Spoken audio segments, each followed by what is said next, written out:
Ողջույն, դուք միացել եք ամենագրքոտ հաղորդմանը։ Ձեզ հետ Մարին ու Վարդանն են, այսօրվա մեր զրույցը ծավալվելու է մի շատ յուրահատուկ վեպի շուրջ։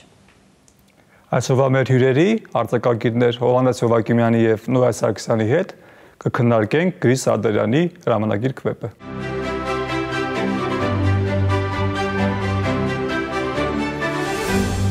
Ողջույն Նորայր, ողջույն Հովհաննես։ Ինչպես եք։ Լավ, շատ լավ, շատ լավ։ Շատ հետաքրքիր վեպ ենք քննարկելու այսօր, բավականին բարդ, բազմաշերտ, կարծում եմ հետաքրքիր քննարկում կլինի։ Առաջին բանը, որի մասին կուզեի խոսեինք, դա գրքի կառուցվածքն էր։ Ընդհանուր ունի պարզ հստակ կառուցվածք, հա, ինքը գիրքը իրենից հենց այդպիսին էլ անվանումն է, հրամանագիրք։ Եվ հրամաններից է կազմված, յուրաքանչյուր հրաման, հա, 50 հրաման է, առանձին գլուխ է, 51, ահա, շնորհակալություն ուղղելու համար, հա, վերջին կարճ գլուխը, այո։ Եվ հստակ այդպես աշխատանքային միջավայրը, թղթաբանությունը, ձանձրույթը եւ այլն, ինչպես որ եւ հաղորդման ժամանակ եւ Վարդանն էլ նկատել է, այդ կավկայական միջավայրն է եւ այլն, ամեն դեպքում ի հակադրություն այդ ավելի པարզ կառուցվածքին, հստակ կառուցվածքին ունի շատ բարդ բովանդակություն եւ լեզվի տեսանկյունից եւ սյուժետային եւ առհասարակ այն ինչ որ կատարվում է։ Կուզեի հասկանալ ընդհանրապես ոնց է այս գրքում աշխատում կառուցվածք բովանդակություն համադրությունը եւ արդյոք այդ երկուսի համադրությունից նոր արդյունք է ծնվում։ Ինչպես են իրենք իրար լրացնում ու կամ գուցե խանգարում, հետաքրքիր է ձեր կարծիքը լսել։ Նորայր կարող եք կամ հա իհարկե։ Նախ պիտի մի անգամից չհամաձայնեմ ձեզ հետ կառուցվածքի պարզության տեսանկյունից, որովհետեւ հստակության մասին ավելի շատ խոսքը իրականում հրամանագիրք որպես այդպեսին խնդիր չունենք որևէ որ անընդհատ սյուժեները հաջորդում են իրար, հերոսները հանդես են գալիս ամեն մեկը մի հրամանում կոպիտ ասած, բայց ըստ էության սա բավականին փորձարարական ու բավականին հետաքրքիր մոտեցում էր ու առաջին հերթին ես կուզեի հենց ընդգծել, որ կառուցվածքի տեսանկյունից էր սա հետաքրքիր։ Ես առաջին հերթին ոչ թե ես ցանկանում եմ առասարակ սյուժեն մի փոքր ավելի ուշ դիտարկենք, հա, եթե զուտ կառուցվածքին անդրադառնանք։ Քանի որ նախ Գրիշը ամենահետաքրքիր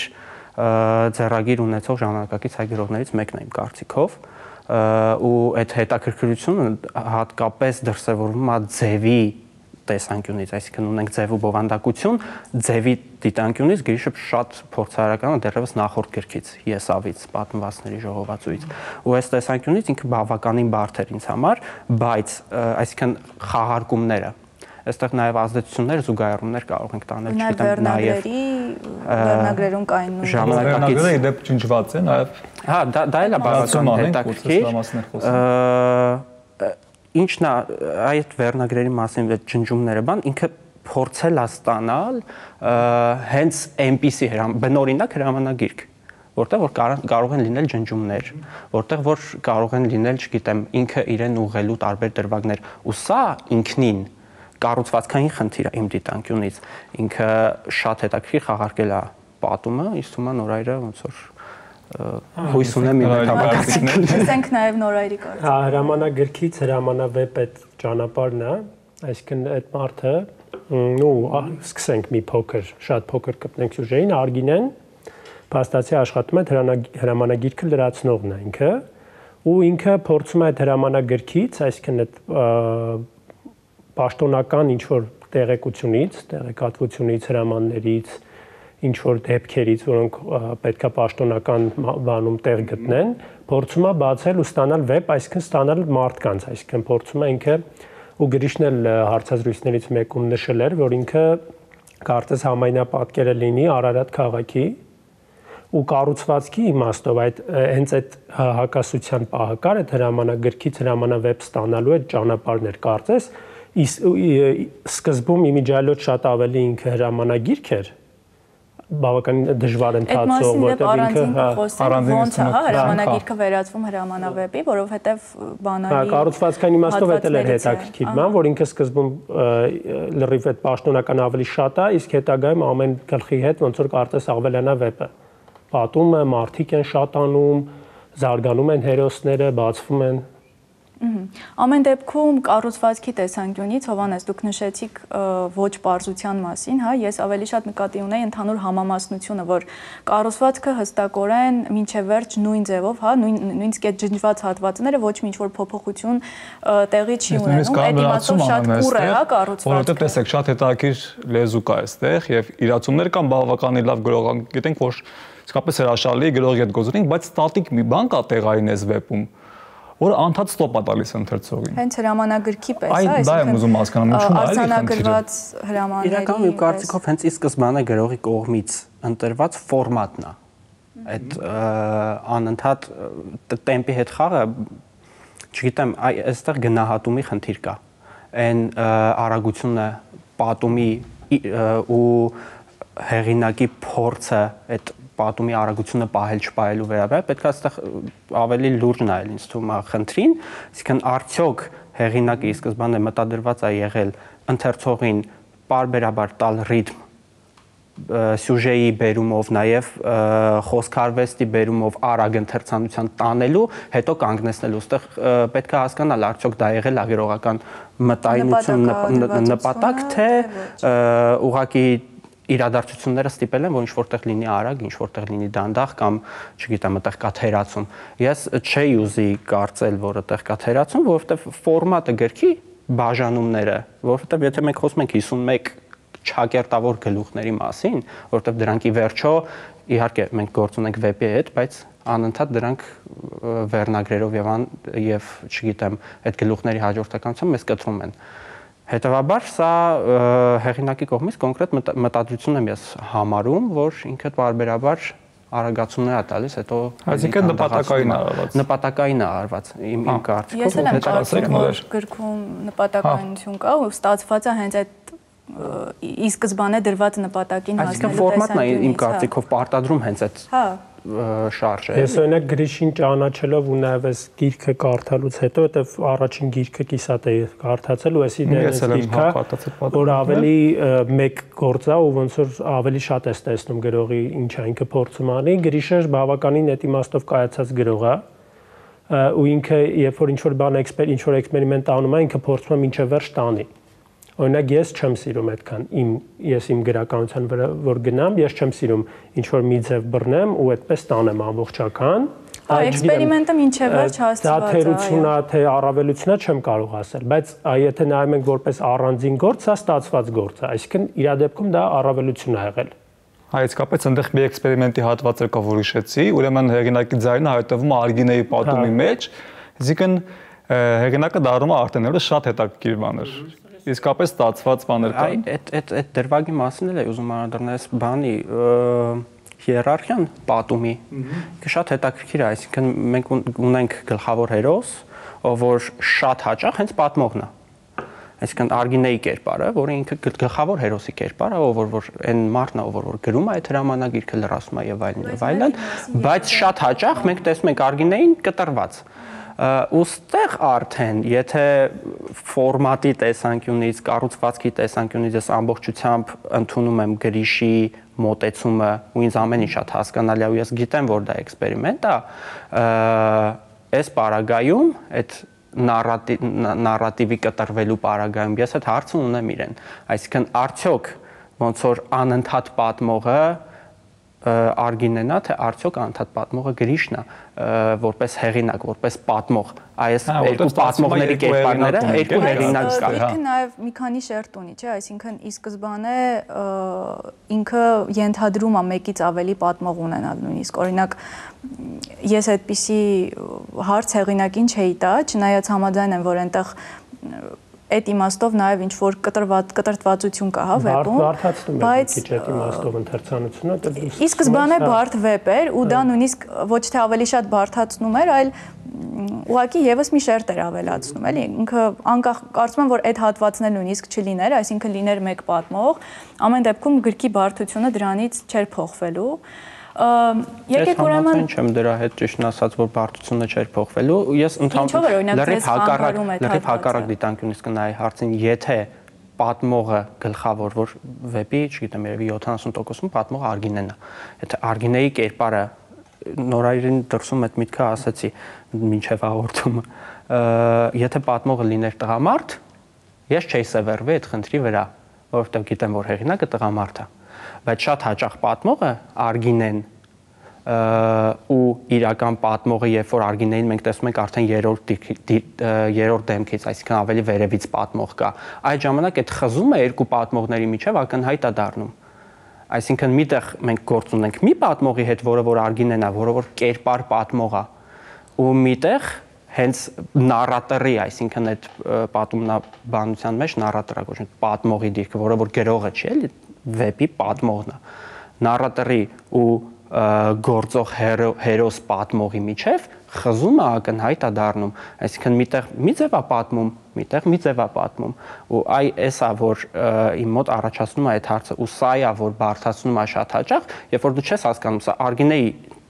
կային դրվագներ, որ չի հասկանում, ես Արգինեն է պատմում հիմա թե պատմողն է պատմում։ Դա հետաքրքրացնում է երևի վեպը։ Հա, դա ինչ որ առումով նկատի ունի, որ այս առումով ինքը բավականին բարդություն, եթե խորը ընթերցանության պարագայում դու փորձում ես հասկանալ, լավ էս Արգինեի կարծիքն է, Արգինեն է տեսնում էս պատկերը, թե տեսնում է պատմողը։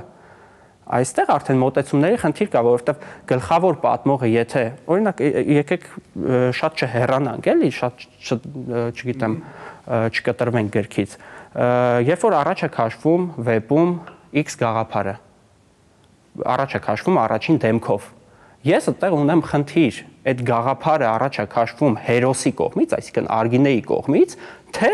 պատմողի կողմից։ Բայց չէ՞ որ պատմողինը չպետք է նույնացնել հեղինակի հետ։ Ես դրա մասին եմ ասում։ Պատմողն է այդ կարծիքը հայտնում։ Դուք ասեցիք, եթե օրինակ տղամարդ լիներ, ստացվում որ նույնացնում եք։ Պատմողին եւ նույնացնում եմ նարատորին, պատմողին հեղինակի հետ մոտեցնում եմ իրար։ Ավելի մոտ են, բայց հեղինակին եւ Արգինեի ձայնին երբեք։ Խնդիրը հենց սա է, այսինքն տեսեք, այստեղ մենք էլ իրար ոնց որ լավ չկարողացանք հասկանալ, հենց այս պատմողների բազմազանությունն է, որ խճճում է։ Ես իրոք խնդիր ունեմ հասկանալ, այսօր ժամանակակից գրականության շատ հաճախ քննադատում են ժամանակակից գրողին, ինչ-որ բովանդակություն առաջ չբերելու, տեսլականներ, չգիտեմ, քաղաքական հայացքներ եւ այլն եւ այլն։ Ոստեղ պետք է հասկանալ, եթե կան այստեղ, կան վեպում քաղաքական հայացքներ, ես կարծում եմ, որ կան, ապա այդ քաղաքական հայացքները առաջ քաշում գրող Գրիշ Սարտարյանը, թե իր ստեղծած կերպարը, իմ վեպի պարագայում այդ խնդիրը կա, իմ վեպը չափազանց քաղաքական է, չափազանց, չգիտեմ, մեծահասակների համար է, ու այնտեղ խնդիրը կա, այդ իմ վեպի հերոսն էր օրինակ այդ գաղափարների կրողը, թե ես եմ այդ գաղափարների կրողը։ Հիմա իմ վեպի պարագայում, երբ որ մարդիկ ինձ ճանաչում են, հասկանում են, որ լավ չբացեմ, հասկանում են ես եմ թե ես չեմ։ Գրիշի պարագայում ես այդ խնդիրը ունեմ, որտեվ այստեղ պետք է հասկանալ այդ քաղաքական հայացքները, Գրիշի քաղաքական օրինակ։ Ես չեմ ասում, չեմ կապում Գրիշի քաղաքականության հետ, էլի զուտ պահանջի եւ ստացածի փոխհարաբերության մակարդակում։ Սրանք Գրիշի հայացքներն են, Գրիշն է պատմողը, թե Գրիշը չի։ Դա շատ բարդ հարց է եւ կարծում եմ հեղինակին միշտ պետք է ավելի օտարեցնել իր գրքից այս դեպքում, հա։ Ես այդ միշտ եմ մտածել, մենք այտենց վատ փորձ ունենք գրականության չափորոշիչների շուրջ, շատ երկար ծեծել ենք այդ հարցերը։ Շատ լավ, Նորայր, կուզեի հենց արդեն անցնենք այդ հրամանագիրք եւ դեպի, հա, հրամանագրքից դեպի հրամանավեպ այդ հետաքրքիր անցումին, որտեղ եք դուք տեսնում այդ անցումը, որտեղ է տեղի ունենում, հա, այդ չոր հրամանագիրքը վերածվում է արդեն գեղարվեստական կոնկրետ հրամանավեպի։ Ինքս փոքր հատվածներով սկսվում է այդ առաջին տենց բանը որ լինում է այդ որ ես զգում եմ որ վեպ է սկսում այդ հավաքարարու պատմությունն է երբ որ նախարարն է օկնականի հետ միամիտ մտնում այդ դուժ հաստատություն ու հավաքարարը այդպես նրան չի կարծես հյուրասիրելով ինչ որ փապկեցնում է ընդհանուր իրավիճակը ու այդպես սկսում է ինչ որ արդեն մարդկային բաները մտնել կամաց, բայց փոխհարաբերություններն են դինամիկա։ Ամենաբան հատվածը, որից ես ասում եմ, որ այստեղից արդեն լրիվ գնաց վեպը, այդ մկան հատվածն է, այսինքն այդ ամենասիրելի պատումներից մեկն է, որը սկսում է գողանալ բանը թմրամիջոցներ ու այդտեղ բռնվում է Այսինքն երբ որ action-ը ավելանում է, հա, գործողությունները։ Ու սկսում է նաև այնտեղ լեզուն փոխվել, պատումն է փոխվում, ձևը, ինքը դառնում է կարծես էլի այդտեղ էլի նարատորի հետ կապված չես հասկանում, ով է պատմում այդ մկան պատմությունը, որովհետև Արգինեն ակնհայտորեն չի կարա տեսնի այդ մարդուն։ թե ինքը իր տունը ինչպես է իրան զգում, գիշերը քնեց չքնեց, այսինքն այստեղ արդեն այդ ավելի վերևից նարատորն է, որը ընդհանուր կարծես պատկերն է տեսնում։ Այդտեղից սկսած ես տեսնում լրիվ որ ինքը գնում է դեպի վեպի ու ես արդեն հրամաններին էլ ուշադիր չեմ, որտեվ ինքը արդեն երկրորդ պլանում կարծես ինքը ուղակի լինի պատճառ, որ դու սկսես ինչ որ մարդու մասին գրել։ Իսկ սկզբում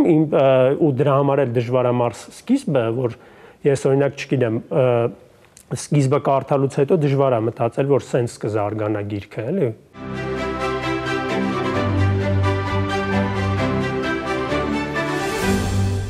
Ինտերտեքստերը ինձ թվում է ավելի շատ են, քան մենք անգամ կարող ենք ենթադրել։ Իհարկե։ Որովհետև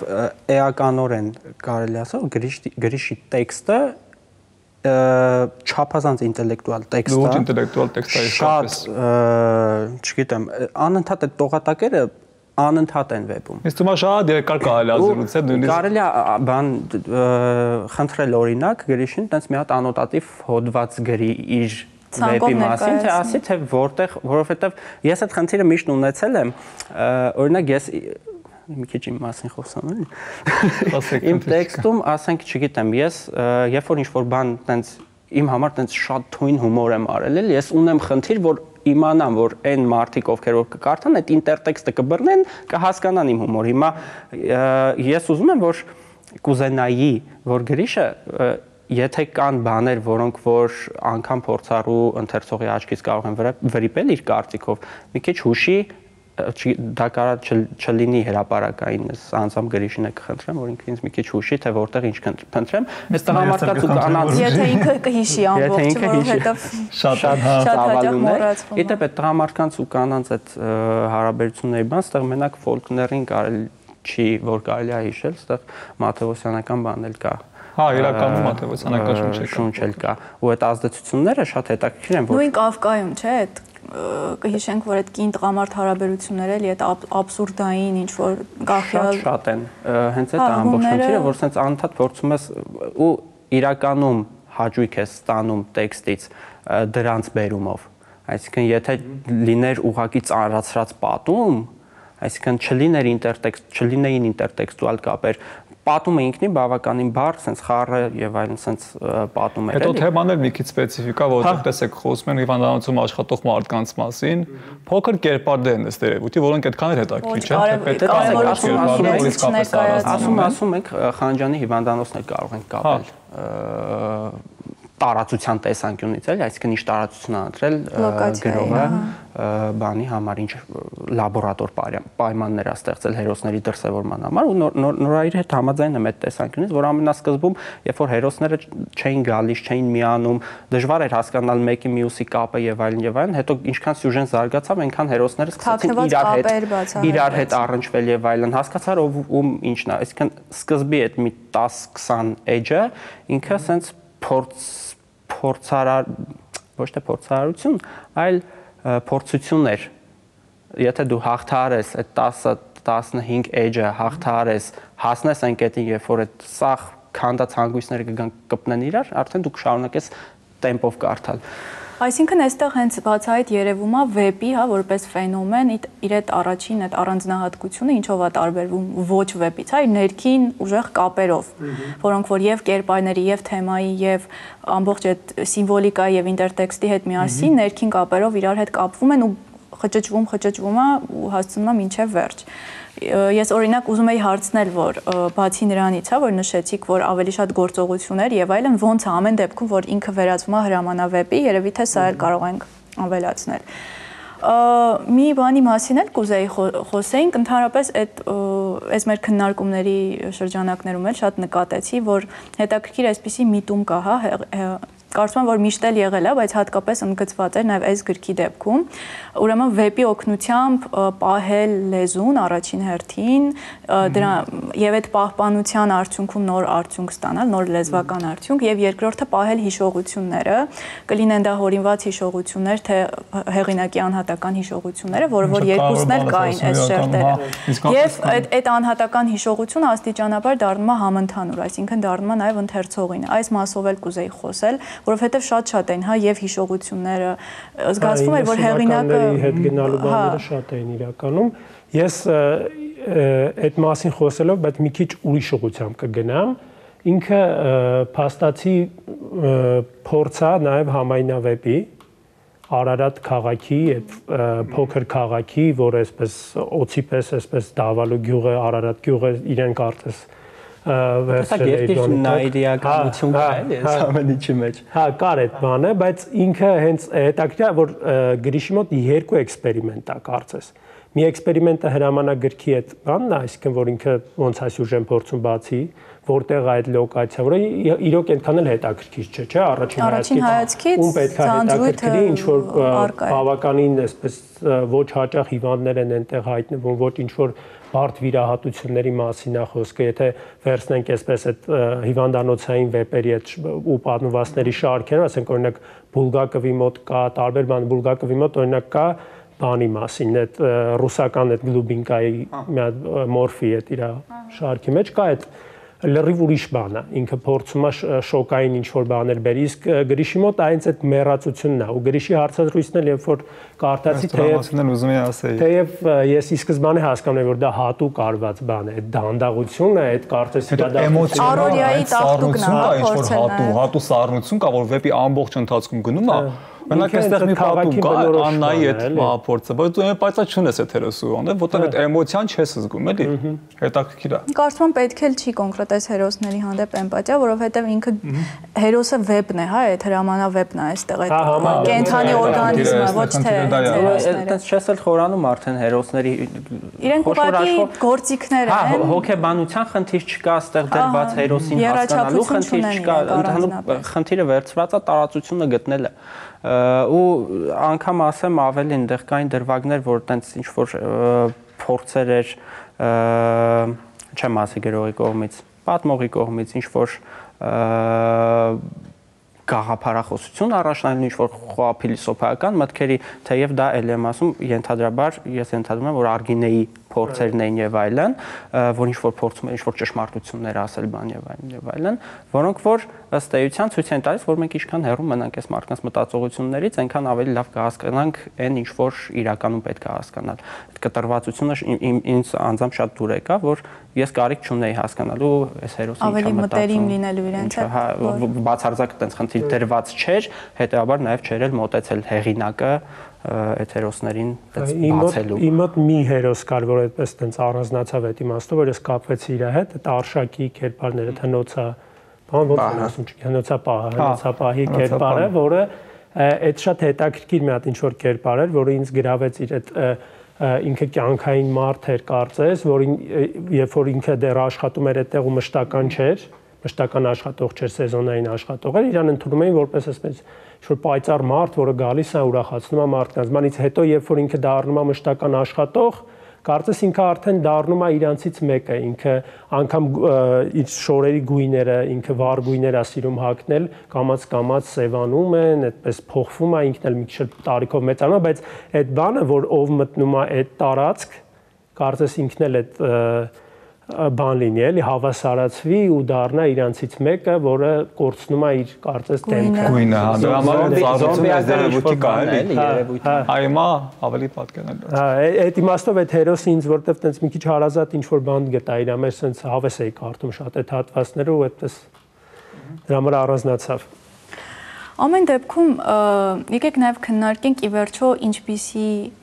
ինչ ընթերցողի համար է, հա, այս վեպը մի քիչ բարդ կլինի հստակ ասելը, կարող ենք հստակ ասել ում համար չէ, երևի թե սկսնակ ընթերցողին, օրինակ ես ինքս չէի խորհուրդ տա կարդալ, բայց ում է ուղղված, հա, ի վերջո այդ նպատակաուղղվածությունը հեղինակի ում է ուղղված, հա, հրամանագիրքը։ Իմ կարծիքով հեղինակը արդեն բանի կառուցվածքային տեսանկյունից ընտրություն կատարելով արդեն իսկ ֆիլտրել էր ընթերցողներին իրական միանգամից ուզում եմ այնտեղ կարևոր բան կար, որ Վարդան կարծեմ դու ասացիր չհասցրի անդրադառնալ այդ լեզվի խնդրի մասին, շատ հետաքրքիր էքսպերիմենտները կետադրությամբ, երբ որ վերաբերում էր կետադրությանը, որովհետև ամենավերջում, քանի որ արդեն հասել էր գործողությունները հասել էին վերջին կետին, հուզականության ամեն դեպքում ալիքներ կային, ու այդ հուզականությունը դրսևորվում էր առանց վերջակետերի, անընդհատ ստորակետերով, երբ որ շահի հեղինակի հուզականությունն է արտահայտվել, թե չէ, մտադրված հուզականություններ, բայց պատմողի տեքստներ, դա ոչ թե Արգինեի, երբ որ նկարագրվում էր Շահենի հեռանալու տեսարանը, անընդհատ ստորակետներ, ասեն շունչ էր հավաքում։ Եվ վերջին գլուխն էր այդ փոքր գլուխը։ Ու վերջի գլուխը ասենց ոնց որ կոմպոզիցիոն շրջանակ էր, էլի, ասենց փակեց, դրեց մի կողմ, էլի, ասեց, այսքանով ոնց որ էս մեր լաբորատորիան։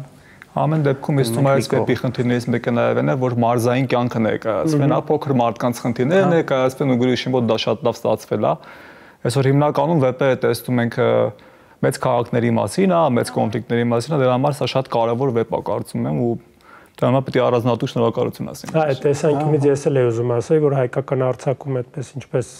տրադիցիոն գալիս է, որ ինչ որ բայի երկար ժամանակ գյուղն էր հիմնական գործողությունների տեղը, հետո ոնց որ հիմա այս նոր սերունդը ավելի շատ Երևանի վրա գնում ու Արարատի մասին օրինակ ինձ շատ հետաքրքիր է, որտեղ ես արարատցի ընկերներ ունեմ, դավալեցի ընկերներ ունեմ, բան ու ինձ շատ հետաքրքիր էր այդ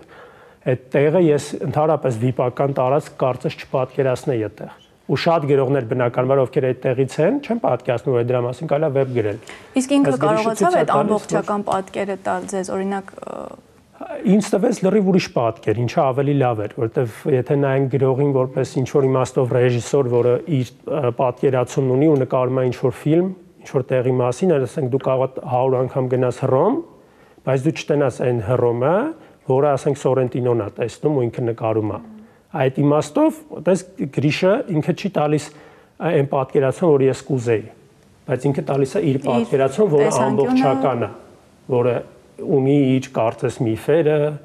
ունի իր պատումը, պատմությունը, ունի երբ է ստեղծվել, ինչ ձևի մարդիկ են ապրում, ինչ ձևի տներ են,